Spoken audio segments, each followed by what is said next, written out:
Hello बच्चों, तो आज का हम लोग लाइट का सेकंड लेक्चर में पहुंच चुके हैं। जो भी चीज़ हम लोग कल देखे थे, क्या वो सारा चीज़ तुम लोग कर पाए हो? क्या सारा नोट्स लिख पाए हो? अगर नहीं लिखे हो तो पहले लेक्चर 1 को देखो और उसके बाद लेक्चर 2 आओ, क्योंकि बच्चे इसका जो कॉन्सेप्ट है ये समझना बड़ा ज़रूरी है। अगर नहीं समझ पाए तो तुम्हारा 7 नंबर 0 हो जाएगा। तो मिरर को समझना बहुत ज़रूरी है। मिरर बहुत इंपॉर्टेंट है। ये पूरा का पूरा चैप्टर कॉन्सेप्ट बेस्ड चैप्टर है।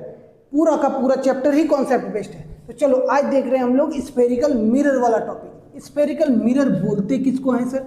कि the mirror whose reflecting surface is spherical, जिसका रिफ्लेक्टिंग सरफेस ही स्फेरिकल हो या फिर कर्व हो, उसको क्या बोल देंगे? Spherical mirror. अब जरा ध्यान देना बच्चा, इधर ये हमारा सपोज स्फेयर है। स्फेयर समझ में आ रहा है? जो तुम लोग फुटबॉल खेलता है वो स्फेयर है। जो तुम लोग बास्केटबॉल, वॉलीबॉल, ये सब क्या है? स्फेयर है। स्फेयर मतलब गोला। गोला समझ में आ रहा है? शॉटपुट जो फेंकता है वो सब क्या है? स्फेयर है। अब ये वाला अगर यदि स्फेयर मान लेते हैं तो जरा ध्यान देना, अगर इस जगह से हम इसको काटे, इस जगह से क्या कर दिए? काट दिए। अब काटने के बाद हमारा ये वाला पोर्शन कैसा बचेगा बच्चा? कुछ इस तरह का बचेगा, मतलब ये वाला पोर्शन, हाँ या ना? अब इसका अगर यदि हम बाहर तरफ पेंट कर दें, पहले एक सिल्वर का कोटिंग करेंगे। और सिल्वर कोट, जैसे तुम लोग काजू बर्फी खाया है ना, काजू कतली जिसको बोलेंगे, तो उसके ऊपर देखना एक सिल्वर कोटिंग होता है, बहुत पतला सा। उसी तरह का इस ग्लास में क्या करेंगे? एक सिल्वर कोटिंग कर देंगे। अब देखो ना, काजू कतली को जैसे छूते हो, हाथ में सिल्वर लग जाता है भाई। तो ये मिरर को भी छुएंगे तो क्या होगा? सिल्वर लग जाएगा, उखड़ जाएगा सिल्वर। तो इस सिल्वर को बचाने के लिए क्या करते हैं हम लोग? एक पेंट करते हैं, ब्लू कलर का, लाल कलर का, इस तरह। समझ में आ रहा है? वही है, ये इस तरह का हो गया। सर अगर इस तरह नहीं हुआ तो इसी को अगर यदि हम लोग इस तरह करके अंदर तरफ पेंट कर देंगे तो भी कोई दिक्कत नहीं है बच्चा। यहाँ पे हम लोग दो टाइप ऑफ मिरर देख रहे हैं, कॉनकेव मिरर और कॉन्वेक्स मिरर। ये जो मिरर है अगर बाहर तरफ पेंट कर रहे हैं तो क्या हो रहा है? Concave mirror. Concave mirror. और अंदर तरफ अगर पेंट कर रहे हैं तो क्या होगा? Convex mirror. एक चीज खास यहां पर ध्यान देना, इधर सारा ध्यान इधर रखो। क्या बोल रहा है कि कॉनकेव मिरर। कॉनकेव मिरर में भाई मेरे एकदम से ध्यान से देखना क्या बोल रहा है। इसका जो देखो, अगर ये स्फेयर को बनाएंगे तो ऐसा ही स्फेयर हमारा बनेगा, यानी सेंटर, कॉनकेव मिरर का सेंटर क्या होता है? जिस तरफ रिफ्लेक्ट करेगा उधर ही इसका सेंटर होगा, हाँ या ना? मतलब रिफ्लेक्टिंग सरफेस। रिफ्लेक्टिंग सरफेस, ये रिफ्लेक्टिंग सरफेस है। कौन सा मिरर है? Concave mirror. समझ पा रहे हो? रिफ्लेक्टिंग सरफेस क्या होगा? अंदर तरफ होगा। सेंटर ऑफ कर्वेचर, ये कर्व है पूरा, इस कर्व का सेंटर कहां पर होगा? रिफ्लेक्टिंग सरफेस के तरफ ही होगा। वैसे मिरर को क्या बोल देंगे? Concave mirror. अब इसी में दूसरा मिरर क्या है? इसका रिफ्लेक्टिंग सरफेस क्या है? सेंटर के दूसरे तरफ है। अगर ये वाला हमारा मान लेते हैं, हमारा क्या है? पूरा का पूरा स्फेयर है, अंदर तरफ पेंट कर दिए हैं, तो इधर देखो सेंटर है, हाँ या ना? तो इसका रिफ्लेक्टिंग सरफेस क्या होगा? सेंटर के आउटवर्ड होगा, मतलब आउटसाइड ऑफ द स्फेयर। उसको क्या बोल देंगे? Convex mirror. तो देखो यहाँ पे टाइप्स ऑफ कॉनकेव मिरर अभी हम लोग डिस्कस किए, कॉनकेव और कॉन्वेक्स। स्फेरिकल मिरर का दो टाइप, कॉनकेव मिरर और कॉन्वेक्स मिरर। अब ध्यान देना, सबसे ज़्यादा इंपॉर्टेंट क्या है? कॉनकेव मिरर को पढ़ना। इस पर मिरर में मिरर फॉर्मूला लगा करके न्यूमेरिकल्स आता है। इस पर तुमको कैसे इमेज जनरेट होगा, मतलब इमेज जनरेट मतलब इमेज का फॉर्मेशन कैसे होगा, फॉर्मेशन ऑफ इमेज देखना है। अभी देखो हम लोग देखें कॉनकेव मिरर किसको बोलेंगे बच्चा? Spherical mirror. ये कैसा मिरर है? Spherical mirror. दोनों ही कैसा मिरर है? स्फेरिकल मिरर है। और spherical mirror whose reflecting surface is curve inward. जिसका रिफ्लेक्टिंग सरफेस किधर है? कर्व है, लेकिन किधर है? अंदर तरफ है, इधर रिफ्लेक्ट करेगा। That is face towards the centre of the sphere. इसका फेस किधर रहेगा? सेंटर की तरफ रहेगा। अभी हम लोग यहाँ पर देखें, फेस किधर रहेगा? सेंटर की तरफ रहेगा। उसी मिरर को क्या बोल देंगे? Concave mirror. पहले से लिख करके रख रहे हैं क्योंकि ताकि टाइम लिखने में का जो टाइम है उसको बचाया जा सके। ये समझ में आया? इस मिरर को क्या बोल देंगे? Concave mirror. Concave mirror. कोई कंफ्यूजन है? ये सी को क्या बोलते हैं बच्चा? Centre of curvature.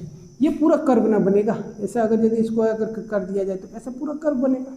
ये उसका सेंटर है, तो इसीलिए इसको बोलते हैं इस कर्व का सेंटर, यानी centre of curvature. Centre of curvature. समझ में आया? कॉनकेव मिरर समझ में आया? जिसको हम लोग इनवर्ड होगा हमारा रिफ्लेक्टिंग सरफेस, उसको कॉनकेव मिरर। सिंपल सा है। बाहर अगर पेंट करेंगे तो कॉनकेव मिरर, अंदर पेंट कर कॉनकेव तो देख लिए। कॉन्वेक्स मिरर किसको बोलेंगे? अभी हम लोग डिस्कस किए थे कॉन्वेक्स मिरर किसको बोलेंगे। और स्फेरिकल मिरर उस reflecting surface is curve outward. अगर उसका रिफ्लेक्टिंग सरफेस आउटवर्ड है तो उसी को क्या बोल देंगे? कॉन्वेक्स मिरर बोल देंगे। देखो इसका रिफ्लेक्टिंग सरफेस क्या है? आउटवर्ड है। रिफ्लेक्टिंग सरफेस, हाँ या ना? बाहर तरफ है, बाहर तरफ है रिफ्लेक्टिंग सरफेस। इसी मिरर को क्या बोल देंगे हम लोग? Convex mirror. अब ध्यान देना, अभी हम लोग लिखे इस पॉइंट को, वही पॉइंट को यहाँ पर दोबारा लिख दिए हैं। Convex mirror has larger reflecting surface than concave mirror. Concave mirror से क्या है? कॉन्वेक्स मिरर के पास लार्जर रिफ्लेक्टिंग सरफेस है। रिफ्लेक्ट ये ज़्यादा करेगा। अगर डायमीटर सेम है तो इसके पास एरिया क्या होगा? ज़्यादा होगा।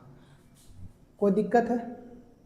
लार्जर रिफ्लेक्टिंग सरफेस या लार्जर रिफ्लेक्टिंग सरफेस एरिया, दोनों सही है। अब जरा ध्यान देना, कुछ इंपॉर्टेंट टर्म्स के बारे में हम लोग बात कर रहे हैं यहाँ पर। क्या है सर? ये तो हमारा मिरर है। कौन सा मिरर? Concave mirror. कॉनकेव हो कॉन्वेक्स हो दोनों के लिए ही ये एलिजिबल मतलब लगेगा। देखो ये वाला पॉइंट जो है इसको पोल बोलते हैं, इस पॉइंट को फोकस, इस पॉइंट को सेंटर ऑफ कर्वेचर। फिर से पोल, फोकस, सेंटर ऑफ कर्वेचर, तीन चीज याद हुआ? क्या बोलेंगे? पोल, फोकस, सेंटर ऑफ कर्वेचर। बोलो मेरे साथ, बोलो। पोल, फोकस, सेंटर ऑफ कर्वेचर। अब पोल किसको बोलेंगे sir? The centre of the reflecting surface of the spherical mirror is a point. उस पॉइंट को हम लोग क्या बोल देंगे? पोल। ये जो स्फेरिकल मिरर का सर ये है, इसका एकदम बीच वाला पार्ट, बीच में जो पॉइंट होगा, इस बीच वाले पॉइंट को क्या बोल देंगे हम लोग? पोल। जैसे ये हमारा कॉन्वेक्स है, ये बीच से हम लोग इसके ऊपर आधा है, इसके नीचे आधा है, ठीक है? तो इस वाला पॉइंट को बोल देंगे पोल। एक प्रिंसिपल एक्सिस है। इन सभी का डेफिनेशन बहुत ज़्यादा जरूरी है, यहाँ से एग्जाम में क्वेश्चन आएगा, ठीक है? आज का क्लास से 100% एग्जाम में क्वेश्चन आ रहा है। तुम्हारा हाफ ईयरली में, तेरा प्री बोर्ड में, तेरा एनुअल या फाइनल एग्जाम में आज के क्लास से क्वेश्चन 100% आएगा। ना आए तो बताना। बोला है pole. Pole is the centre of the reflecting surface, इसको पोल बोलेंगे। दिखाते हैं इसको हम लोग पी से। सेंटर ऑफ कर्वेचर किसको बोलेंगे? It is the point located at centre of the sphere या ऑफ द स्फेरिकल मिरर। इसको दिखाते हैं हम लोग सी से। ये पूरा का पूरा स्फीयर बन गया। जब ये बन गया, इसका टिप को देखना, ठीक है? इसका क्या करना? टिप को देखना है। ये पूरा का पूरा हमारा क्या है? स्फीयर है। इसका टिप देख पा रहे हो? यहाँ पर देख पा रहे हो? थोड़ा सा क्लोज आते हैं। इसका टिप को देखना। ये हमारा पूरा स्फीयर है, हाँ या ना? जब पूरा स्फीयर है, इसका टिप जहाँ पर है, इसका टिप है हमारा क्या? सेंटर ऑफ कर्वेचर, यही वाला है। तो इसको काट दिए हैं तो ये वाला सरफेस बचा, हाँ या ना? यही वाला सरफेस में यहाँ पर दिखा रहे हैं। जब दिखा रहे हैं तो ये वाला पॉइंट क्या होगा? Centre of curvature. ये समझ में आ रहा? इस कर्व का सेंटर है। समझ पाए? अब जरा ध्यान देना, यहाँ पर सेंटर ऑफ कर्वेचर क्लियर हो गया। हर एक पॉइंट को हमको देखना है। फोकस किसको बोलेंगे? Focal length, centre of curvature, radius of curvature, principal axis, ये सब बड़ा इंपॉर्टेंट चीज है और यहाँ से एग्जाम में कुछ फोकस को, पोल को देखे और सेंटर ऑफ कर्वेचर को देखे। जब पोल और सेंटर ऑफ कर्वेचर किसको बोलते हैं ये देख लिए। अब हमारा बारी आता है फोकस का। फोकस किसको बोलेंगे? तो focus is the mid point of pole and centre of curvature. Focus क्या है? मिड पॉइंट है। किसका? पोल और सेंटर ऑफ कर्वेचर का मिड पॉइंट को फोकस बोलेंगे। Focus is the mid point of the pole and centre of curvature. Mid point है, ध्यान देना। अगर इधर 5 सेंटीमीटर है तो ये वाला भी कितना होगा?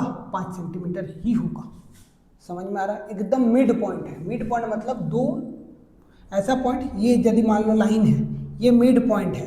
ये मिड पॉइंट है मतलब ए और बी के बीच जितना भी डिस्टेंस है ये दोनों बराबर होगा। सपोज ए बी हमारा 10 है तो ये 5 सेंटीमीटर होगा और ये 5 सेंटीमीटर होगा, तभी तो ये मिड पॉइंट होगा। तो वही चीज़ हम बात बता रहे हैं कि एफ क्या है? Focus. Focus is the mid point of pole and centre of curvature. कोई दिक्कत है? It is denoted by F. Principal axis, वो एक्सिस जो सेंटर ऑफ कर्वेचर और पोल दोनों से पास करे, वो एक्सिस को क्या बोल देंगे? Principal axis. तो द लाइन या the axis which pass from both, कहाँ से? Centre of curvature and the pole, ठीक है? तो उसको क्या बोल देंगे? प्रिंसिपल एक्सिस बोलेंगे। समझ में आ रहा है? इस एक्सिस को प्रिंसिपल एक्सिस बोलेंगे। जो सेंटर से और पोल से दोनों से पास करेगा उसी को बोलेंगे प्रिंसिपल एक्सिस। एक से पास करेगा उसको नहीं बोलेंगे, याद रखना। जो दोनों से पास करेगा, कहाँ कहाँ से? Centre of curvature and pole. The line या the axis which is pass from both centre of curvature and pole is of a spherical mirror is known as principal axis. अब जरा ध्यान देना, फोकल लेंथ। फोकल लेंथ किसको बोलेंगे? ये वाला जो डिस्टेंस है यहाँ से लेकर के ये वाला जो डिस्टेंस, इस डिस्टेंस को बोल देंगे हम लोग क्या? Focal length. तो वही लिखा हुआ है, the distance between the pole and the focus of a spherical mirror is called focal length. ये वाला जो डिस्टेंस है P से लेकर के F तक का ये डिस्टेंस, इस डिस्टेंस को हम लोग क्या बोलेंगे? ये वाला डिस्टेंस, इस डिस्टेंस को क्या बोलेंगे? Focal length. इस पॉइंट को क्या बोलेंगे? फोकस। लेकिन ये वाला लेंथ को क्या बोलेंगे? Focal length. समझ पा रहे हो? F बराबर होता है r/2। ये r क्या होता है बच्चा? Radius of curvature. Radius of curvature किसको बोलेंगे? It is the distance between the pole and the centre of curvature. Pole और सेंटर ऑफ कर्वेचर के बीच के जो दूरी है, जो डिस्टेंस है, उसको बोल देते हैं रेडियस ऑफ कर्वेचर। r बराबर क्या होगा? 2f। ये डिवाइड में है, इधर ले आएंगे तो मल्टीप्लाई, यही वाला फॉर्मूला लिखा हुआ है। अब जरा ध्यान दो, फिर से हम बता रहे हैं एक चीज, इसको पोल बोलेंगे, it is the mid point of the sphere. इसको बोलेंगे C, centre of the curvature. इसको बोल देंगे F, F is the mid point between pole and centre of curvature. ये वाला जो लेंथ है, इस लेंथ को बोलेंगे फोकल लेंथ और इस पॉइंट को बोलेंगे फोकस। फोकल लेंथ और फोकस कंफ्यूज नहीं करना। ये वाला जो यहाँ से हम ब्लैक से दिखा रहे हैं, इस पॉइंट को हम बोलेंगे क्या? Centre of curvature. लेकिन ये वाला जो डिस्टेंस है, इस डिस्टेंस को बोलेंगे हम radius of curvature. Radius of curvature P और C के बीच का डिस्टेंस को रेडियस ऑफ कर्वेचर बोलेंगे, लेकिन पॉइंट C को हम लोग बोल देंगे सेंटर ऑफ कर्वेचर। समझ पाए हो? आज का क्लास हम यहीं तक रखेंगे। कल हम लोग क्या क्या देखेंगे? हम लोग कल देखने वाले हैं बहुत शानदार तरीके से। क्या क्या भाई? तो सबसे पहले हम लोग देखेंगे रूल्स ऑफ इमेज फॉर्मेशन, पहला। दूसरा टॉपिक देखेंगे कॉनकेव मिरर से क्या क्या हम लोग इमेज बना सकते हैं, दूसरा। और तीसरा हम लोग देखेंगे क्या कि कॉन्वेक्स मिरर से हम लोग कौन कौन सा इमेज को फॉर्म कर सकते हैं। मतलब टोटल कल हम लोग इमेज का फॉर्मेशन को देख लेंगे। इसके बाद 1-2 टॉपिक और है, उसके बाद न्यूमेरिकल और हमारा रिफ्लेक्शन वाला जो टॉपिक है वो कंप्लीट हो जाएगा। रिफ्रैक्शन बचा हुआ रहेगा। चलो तब तक के लिए गुड लक, मुलाकात करते हैं